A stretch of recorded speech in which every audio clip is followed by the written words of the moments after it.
हाथी और बकरी की कहानी। एक जंगल में एक हाथी और एक बकरी रहते थे। दोनों बहुत पक्के दोस्त थे। दोनों साथ में मिलकर हर दिन खाने की तलाश करते और साथ में ही खाते थे। एक दिन दोनों खाने की तलाश में अपने जंगल से बहुत दूर निकल गए। उन्हें वहाँ एक तालाब दिखाई दिया। उसी तालाब के किनारे एक बेर का पेड़ था। बेर का पेड़ देखकर हाथी और बकरी बहुत खुश हुए। वह दोनों बेर के पेड़ के पास गए। फिर हाथी ने अपनी सूंड से बेर के पेड़ को जोर से हिलाया और जमीन पर ढेर सारे पके हुए बेर गिरने लगे। बकरी जल्दी जल्दी गिरे हुए बेरों को इकट्ठा करने लगी। संयोगवश उसी बेर के पेड़ पर एक चिड़िया का घोंसला भी था, जिसमें चिड़िया का एक बच्चा सो रहा था और चिड़िया दाने की खोज में कहीं गई हुई थी।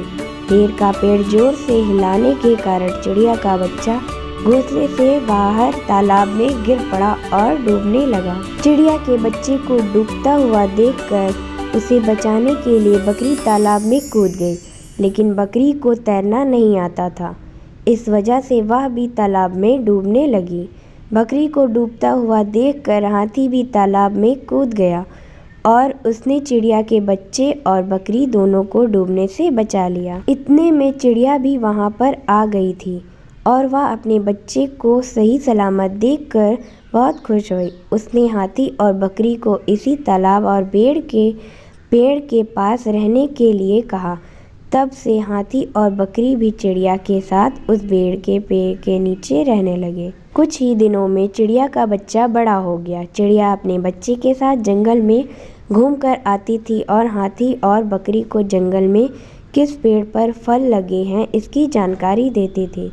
इस तरह हाथी, बकरी और चिड़िया मज़े में रहते और खाते पीते थे। कहानी से सीख: हमें किसी का बुरा नहीं करना चाहिए। अगर हमारी गलती से किसी को परेशानी होती है तो उस गलती को सुधारना चाहिए और मनमुटाव दूर करते हुए एक दूसरे की मदद करनी चाहिए।